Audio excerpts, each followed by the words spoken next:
안녕하세요 여러분, 세상 돌아보기입니다. 오늘은 2022년 9월 1일이네요. 목요일이고요. 오늘 정치논평 꼭지로 한 말씀 드려보겠습니다. 오늘이 이거 미국의 모닝 컨설트 주간 지지율, 뭐 그 사람들은 매일 지지율을 발표하는데 이제 그 일주일치를 공개하는 것이 매주 목요일입니다. 오늘 그래서 한 4주째 여러분한테 전달드리도록 하겠습니다. 제 의견도 조금 넣었어요. 그래서 이게 한국의 이제 좁게는 그 한국 여론조사 기관들 뭐 이제 어떤 진영에 따라서 본인이 위치한 어떤 정치적 뭐랄까 시각에 따라서 양쪽에서 다 극단을 이야기하는 겁니다. 양쪽에서 다 비판을 받는 우리나라 여론조사죠. 예. 그리고 이제 좀 넓게 봐서는 우리 언론 전반에 대한 균형 감각, 그 기초 데이터가 한 나라에서 제일 중요한 그 나라 지도자의 현재 지지율이기 때문에 그런 부분에서 큰 어떤 지침이 된다. 옳고 그르고를 떠나서 이때까지는 비교할 상대가 없었잖아요. 비교할 곳이. 그래서 주는 것을 그대로 받아들였어야만 했는데 이제는 외국에서 규칙적으로 하고 있으니까 그게 이제 우리에 던지는 시사점이 상당히 크다. 우리 여론조사 그리고 우리 언론 보도. 예. 그래서 앞으로도 일주일마다 한 번씩 계속 여러분하고 공유를 할 생각입니다. 그래서 오늘 보면은 이제 윤석열 대통령의 국정 지지율이 이번 주 오늘 발표한 오늘 당일 오늘이죠.는 20%예요. 지난주 21%였거든요. 1%가 줄었어요. 근데 국내는 요즘 이제 이렇게 이제 지지율이 낮아지면서 이론조사를 언급하는 언론도 좀 적어지고 있어요. 적어지고 있고 가끔 이제 군데군데 이론조사가 진행이 되는데 언론에 많이 언급되는 것은 그 중에서 이제 윤 대통령의 국정 지지율이 가장 높게 나오는 데이터를 뽑혀서 금형이 되는 것 같아요. 예를 들어서 이런 거죠. 34%다, 35%다 이번 주에. 예, 그래 따지면 뭐 크게는 15% 차이까지 나요. 둘 중에 하나는 완전히 잘못된 것이죠. 그러면서 지지율이 바닥을 치고 반등하고 있다. 이런 해석 기사까지 쏟아지면서 또 특정 그룹한테는 그 데이터만이 또 제공이 되고 있죠. 이게 참 어떻게 보면 안타까운 일입니다. 예, 사실을 왜곡하는 거니까요. 아주 기본적인 것부터. 자, 해보겠습니다. 모닝 컨설터 이제 9월 1일 발표 자료고 9월 1일 당일 기준으로 이 모닝 컨설트는 미국 회사라는 걸 아실 거고 나름知名도가 있는 곳으로 파악이 됩니다. 그들의 고객을 봤을 때 그리고 그들과의 거래 기간을 봤을 때 뭐 포춘지 등등 해서 또 블룸버그 등과 오랫동안 거래를 하고 있죠. 이 모닝 컨설터가. 그래서 22개국 중에 여전히 지금 제가 이제 4주째인데 4주 동안 계속 22위 꼴찌를 하고 있고요. 이번에는 21위하고 동률이에요. 지지율이 20%. 예. 그리고 우리가 22위를 한 것은 싫다고 말하는 답변이 72% 대 69%로 윤석열 대통령의 싫다가 더 많기 때문에 하위를 한 것 같아요. 이러다 보면 다음 주 정도 되면은 최하위를 벗어날 수도 있겠다 이런 생각도 들긴 하네요. 그래서 이번에 지지율 20%, 싫다 72%입니다. 이번 주는. 네, 자, 그 부분을 좀 확대해서 해보면 이런 거죠. 지금 이제 21위 지지율은 20%로 동률이죠. 거기는 이제 오스트리아 지도자가 지금 비슷한 수준이네요. 예. 자, 여기 보면은 이제 보리스 존슨 총리 같은 경우는 계속 27% 정도로 유지가 되는데 사임을 하기로 했잖아요. 그래서 영국 기준으로 봐서는 27%가 마지노선이다. 더 이상 내려갈 수가 없다. 그런데 대통령이 사임하는 수준이다. 일본 같은 경우는 그 마지노선이 일본은 뭐 당이 수상을 바꾸는 과정이 손쉽기 때문에 지난번에 스가 총리 같은 경우도 한 35% 정도 되니까 교체가 됐죠. 좀 이따 보여드리겠습니다만 기시다도 지금 위험합니다. 지지율이 급락하고 있어요. 35%에 가까워지고 있어요. 이 추세대로 한 2, 3주 더 되면은 바꿔야 된다. 이런 이야기가 자민당 내부에서 나오겠죠. 예. 자, 그런 면에서 봤을 때 이 30%로 밑으로 떨어진다는 지지율은 사실은 엄청나게 불행한 지지율입니다. 그 대통령이나 그 수상의 입장에 봤을 때는. 예. 그렇게 보여요. 제가 관찰한 바에 따르면 이것 또한 여러 나라의 데이터를 함께 보면서 우리가 알 수 있는 맥락이고 중요한 직관인 것 같아요. 30%가 이하로 떨어지면 그게 위험한 거다. 그렇게 보시면 될 것 같아요. 예, 저는 최소한 그렇게 생각이 듭니다. 그래서 지난 4주 동안 보면은 일부 언론 보도 아까도 말씀드렸지만 바닥을 찍고 반등해서 33, 35%다. 물론 35% 자체도 아주 낮죠. 35% 좀 전에 말씀드린 것처럼 일본에서는 35% 정도 되면 수상 자리가 바뀌는 경우입니다. 그래서 뭐 높다고 하지는 않지만 우리나라에서도 반등한다고 지금 이야기를 하고 있는 상황인데 이 모닝 컨설트 데이터는 지난주 21%에서 20%로 내려갔어요. 그리고 주간 지지율, 이게 1일 지지율이거든요. 이동 평균으로 이렇게. 예. 그래서 이 지난 일주일 기간 중에 보면은 최저 지지율이 18%까지 내려갔었어요. 이 데이터를 보면은. 그래서 이걸 누구도 반등이라고, 이 데이터만 봐서는 반등이라고 말할 사람은 없을 것 같아요. 이거는 더 이상 내려가지 않는다. 바닥이다. 그래서 횡보하고 있다. 옆으로 이렇게 봐야 되는데 더 내려갈 수도 있느냐? 그거는 위에 다른 데이터를 봤을 때는 보리스 존슨이 27%잖아요. 현재. 예. 그래서 이게 일국의 지도자가 받을 수 있는 최저 지지율이 이 정도가 아닌가. 그렇게 생각해 볼 수 있어요. 예. 자, 이 또한 우리가 여러 나라의 22개 나라의 데이터를 동시에 그 추이와 함께 볼 수 있기 때문에 우리가 가지게 되는 식견이라고 봐지고요. 그래서 제가 일주일에 한 번은 꼭 이 데이터를 나오면은 가급적 빠른 시일 내에 여러분하고 공유하려는 목적이기도 합니다. 예, 우리의 혜택이거든요. 우리의 생각을 넓혀주거든요. 예. 자, 그래서 윤석열 대통령의 추이를 한번 볼게요. 추이를 보면은 좀 전에 말씀드린 대로 이 오른쪽이 이제 오늘이에요. 그래서 21%에서 20% 줄었는데 이 지지율이 지금 바닥권에서 지금 횡보세를 보이고 있고 이거보다 더 내려가는 경우가 있나? 저는 그거한테 물어보고 싶어요. 모닝 컨설트에게 역대 최저 지지율이 얼마였냐고, 주간 지지율이. 예. 자, 그래서 횡보세를 보이고 있다. 이게 바닥이라면 바닥이다. 이걸 국내 몇몇 여론조사 기관에서 반등이라고 말하는 거, 그리고 그걸 받아 쓰는 언론들은 이 점을 지금 유념해서 봐야 된다. 그것 또한 제가 이 데이터를 유튜브라는 세상에다가 올려놓는 이유이기도 하겠지요. 자, 그러면 한국에 지금 나무 위키에 잘 정리가 되어 있는 아마 대표적인 여론조사이기 때문에 올려놓는 것 같아요. 한국 갤럽하고 밑에 리얼미터. 이 두 치수가 차이가 좀 많이 나요.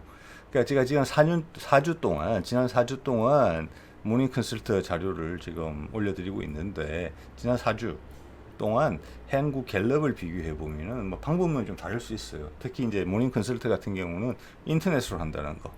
여기는 전화로, 한국에서는 전화로 주로 하죠. 그런 기초적인 차이가 있어요. 예. 여기 보면 4주 전에는 우리께 한국 갤럽계 5% 많고 그 다음 주도 5%. 그래서 이는 이 차이보다, 이 차이는 그 방법론의 차이에서 올 수 있어요.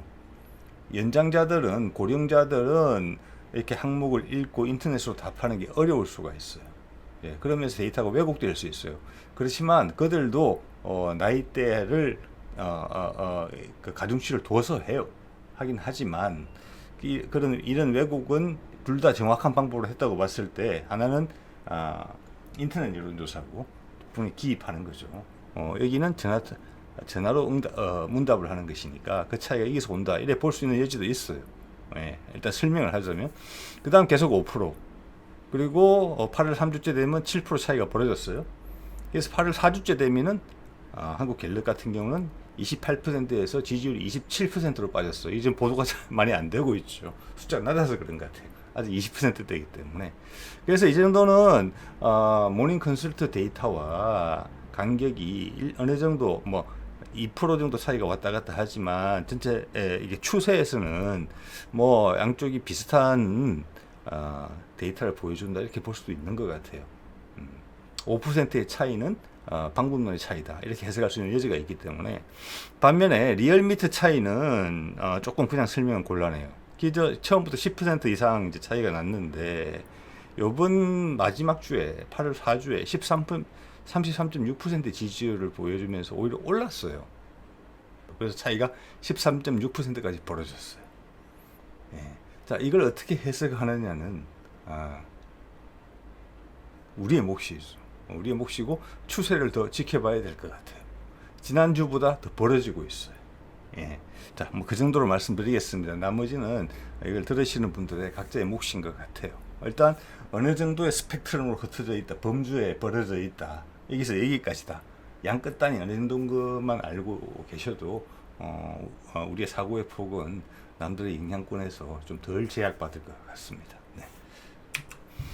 자, 그리고 일본 이야기를 한번 해보면 지난번에 기시다 총리 이거가 나왔었고, 이게 지금 어디 보자. 일본 매일신문 자료인데, 그때 한 달 만에 상당히 16% 정도 내려갔어요. 36%로. 그래서 급락을 했다. 이게 이제 이 여론조사 같은 경우는 한 달마다 한 번씩 해요. 그래서 급락을 했다. 36%다. 그래서 지지율이. 그러면서 왼쪽에 보여주는 거는 서가 내각의 지지율을 보여주는 거예요. 이게 36%, 30% 중반대 이하로 내려가게 되면은 서가가 교체됐다는 걸 보여주는 거거든요. 왼쪽이. 예, 제일 마지막에 반등한 것은 서가가 교체되기로 결정이 됐기 때문에 반등을 한 것이죠. 즉, 이 데이터가 이야기하는 것은 이대로 한두 주 더 지속이 되면은 기시다도 교체될 수 있다는 이야기예요. 근데 이 당시에 우리가 보고 있는 모닝 컨설트 데이터는 38%였었어요. 그리고 추락폭이 한 달 기준으로는 16%가 아니라 8%였었어요. 그래서 이만큼 심각하지 않다.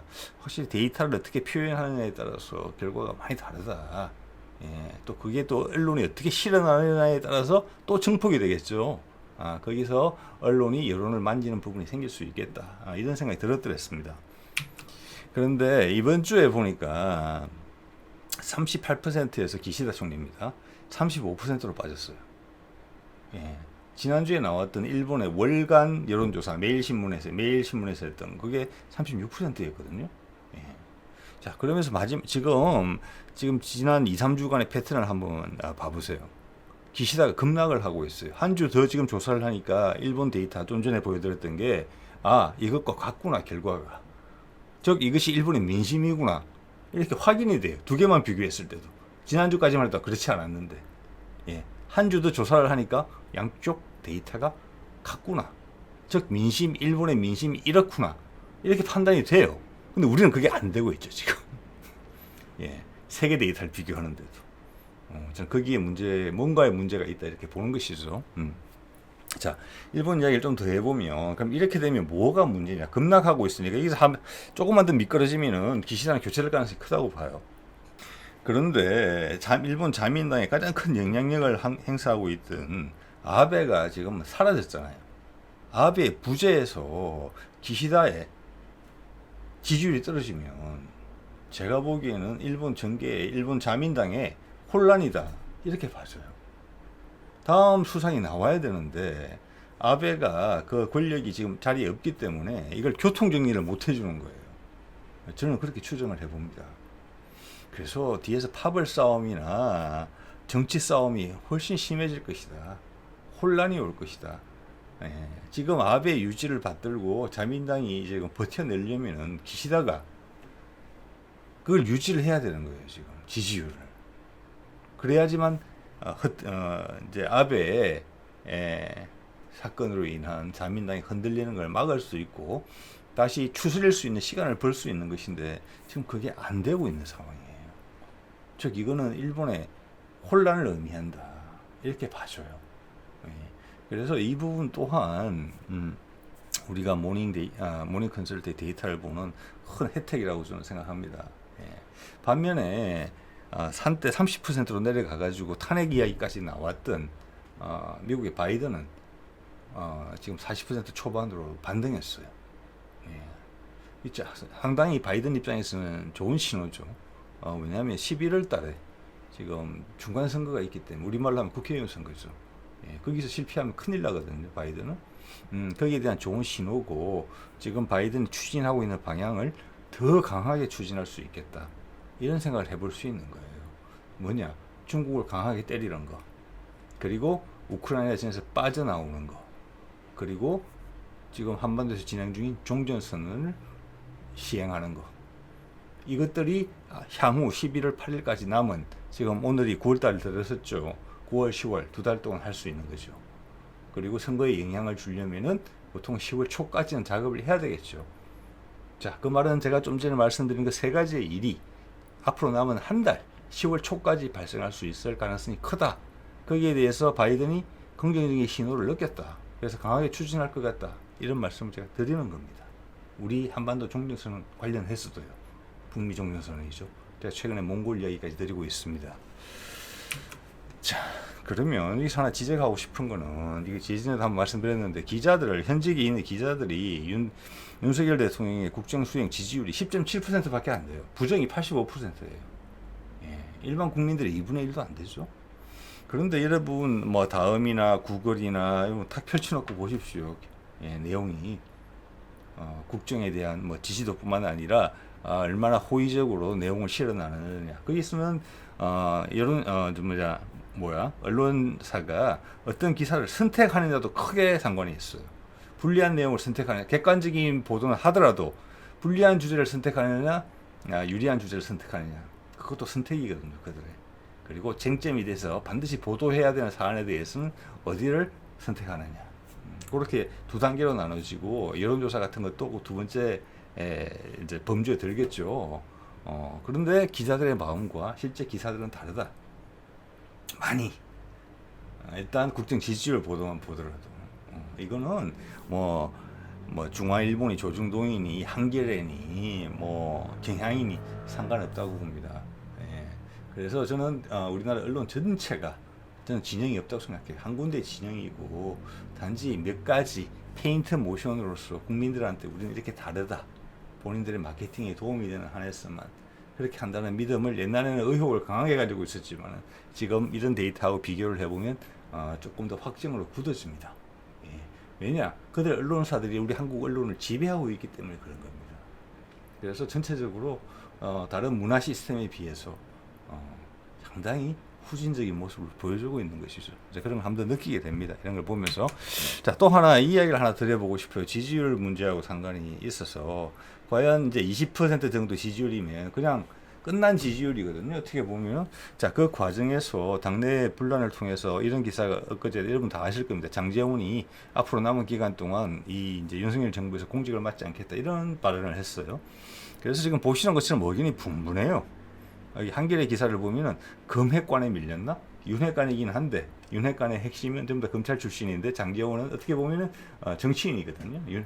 검사 출신이 아니잖아요. 그런 분석도 나오고, 매일경제신문 보면 이준석의 말을 빌려서 위장 거세쇼라는 조금 살벌한 그런 표현이 또 이야기를 또 했죠. 그리고 TBS 같은 경우는 그냥 객관적으로 사실만 전달했어요. 네. 그리고 뉴시스 같은 경우는 장제원하고 윤핵관이 한 팀이니까 장제원이 나갔으니까 다른 윤핵관들도 압박을 받을 거다 이렇게 해석을 했어요. 자, 이런 내용인데, 자, 뭐 사실관계를 전달하는 것은 전체 5개 중에 한 개 정도인 것 같아요. TBS 건, YTN도 이선 후퇴 결심하고 이제 물음표를 넣은 거 보니까 순간적인 어떤 페인트 모션 아니냐. 그래가지고 본인이 살짝 빠져나갔다 다시 돌아오려는 의도가 아니냐라는 그런 해석으로 보여요. 제목만 봤을 때. 그래서 5개 중에 하나가 객관적인 사실로만 이야기를 했고, 저도 내용을 안 봐서 모르겠습니다만 제목만으로 판단할 때는 다른 넷의 해석은 가시각색이에요. 네. 그래서 이걸 보면서 저도 드는 생각이 있어서 장제원이 왜 이런 말을 했을까. 그래서 이 기회를 빌어서 한번 말씀드리고 싶네요. 이게 저는 기본적으로는 윤석열 대통령의 지지율과 상관이 있다고 봐요. 지금 20%에서 34%까지 지금 어떤 조사는 35%까지도 있는 것 같아요. 지지율이 35%까지 나오고 있는데 20에서 35. 제가 보기에 장제원은 윤석열 대통령의 지지율이 20%에 가까운 쪽이라고 생각하는 것 같습니다. 예. 자, 그래서 그러면 그게 왜 그러면 장제원에게 이렇게 공직 맡지 않겠다 결심을 하게 됐느냐. 그래서 저는 이걸 진짜 결심이라고 생각한다는 것이죠. 자, 그 의견을 잠깐 말씀드려 볼게요. 제가 예전에 이제 정치논평 초기에 이런 데이터를 이런 말씀을 드린 적이 있어요. 위에 거는 이제 그때 당선인신 분일 때 윤석열 대통령이 미국에 친서를 보냈는데 대접을 제대로 못 받았다는 내용이죠. 예. 그런 내용이고 밑에는 바이든이 이제 한미 정상회담을 위해서 한국으로 왔을 때 문재인을 하루를 더 연장해 하루 이제 체류 기간을 늘리면서 문재인을 만나러 가기로 했다. 이런 보도가 나왔을 때 쓴 거예요. 이게 맞는 참 동영상이에요. 자, 이거하고 장제원하고 무슨 상관이 있느냐? 상관이 있습니다. 이 두 가지 일은 장제원이 당선인 비서실장일 때 벌어진 일이에요. 그때 친서를 보낸 것도 비서실장이 같이 관여해서 핵심적인 역할을 했겠죠. 고 미국의 반응을 봤을 겁니다. 이때. 그리고 윤석열의 대통령의 지금 최측근 세력들이 어떤 식으로 의사 결정하는지를 또 봤을 거예요. 비서실장 신분으로. 자, 그 밑에 거는 뭐냐? 바이든이 이제 한국을 방한한 것은 대통령이 취임하고 나서 뭐 한 10일인가? 뭐 그렇게 같은 5월 달에 했죠. 그렇지만 방한 전에 뭐가 있었느냐? 미국 대통령이 방한을 하는데 그 일정이나 경호 문제 때문에 그들이 바이든이 움직일 장소는 사전에 사전 점검팀이 다 와가지고 전부 다 검토를 다 합니다. 그 시기는 윤석열 대통령이 취임하기 전이에요. 그래서 그때는 장제원이 비서실장일 무렵이에요. 그때 장제원은 저는 알았다고 봅니다. 바이든이 윤석열을 어떻게 생각하는지. 그리고 바이든의 경호원들이 경호팀들이 양산까지 가서 검토를 했다는 것을 아마 알았을 거예요. 그래서 이게 회복되기 좀 어려운 관계다라는 것을 그때 간파를 했을 것 같아요. 그리고 윤석열의 측근 세력이 어떤 식으로 결정을 내리는다. 그렇기 때문에 장제원이 저는 비서실장 자리를 고사했다고 봅니다. 그 고사할 이유가 저는 없다고 보거든요. 본인의 정치적인 생명을 봤을 때. 일단 마음에 안 들더라도 웬만하면은 동성을 했다가 적당한 시기에 빠져나오는 게 맞아요. 그게 윤석열 대통령과의 관계에서 그렇고 본인의 정치적 생명 앞으로 5년은 더 해야 될 거니 더 있을 거니까 그렇게 생각할 수 있지만 거기서 고사를 했다는 것은 저는 그때 느꼈거든요. 장제원이 되게 유감스럽게 생각했고 이것을 확인하게 될 수 있었던 윤석열 대통령의 측근 장제원 측근 저거 아니죠. 얼굴 마담밖에 안 되겠구나. 그리고 힘들겠구나. 그리고 미국과의 관계가 엄청 좋지 못하구나를 이 두 사안을 통해서 파악을 했던 것으로 봐요. 그래서 나는 당에서 최선을 다하겠다라고 물러나서 당에서 최선을 다하는 모습을 보였지만은 권성동과 몇 번의 충돌이 있었죠. 바깥에 보도될 정도로. 그리고 그 충돌이 지금 계속 심해지고 비상식적인 수준으로 치닫고 있죠. 지지율은 횡보하고 있죠. 바닥에서. 더 내려갈 수 없는 지지율에서. 그렇기 때문에 장제원이 이 계기를 빌려서 나는 인연을 끊겠다. 다른 정치적 인생을 모색하겠다. 윤석열 옆에 같이 있는 것은 내 정치적 생명에 타격을 주는 것이다. 그는 사립재단을 가진 부산에서 무슨 대학교를 가지고 있는 그 집안의 출신이죠. 그래서 다수를 대변하는 입장은 아니지만 그렇다고 검찰 출신도 아니에요. 그래서 그 타이밍을 노리고 있었는데 그 타이밍이 지금 빨리 왔다. 그러면 당의 내분 때문에 그 타이밍이 빨리 왔느냐 시점이 저는 아니라고 봅니다. 지지율이 낮고 계속 횡보하고 있기 때문에 그리고 반등의 기미가 보이지 않고 앞으로 더 악화될 여지들이 많이 있기 때문에 특히 미국과의 관계에 있어서 지금 발을 빼기로 마음 먹은 거라고 봅니다. 더 이상 때가 묻기 전에.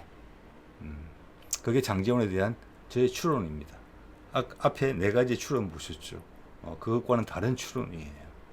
예전부터 제가 가지고 있었던 인상인데 이번에 장제원이 이런 결정을 내리는 걸 보면서 또 마침 제가 윤석열 대통령의 지지율을 또 올해 관한 이야기를 하고 있는 마당이라 그 두 개가 겹쳐지면서 여러분한테 한번 말씀드려도 될 것 같다는 생각을 해봤습니다.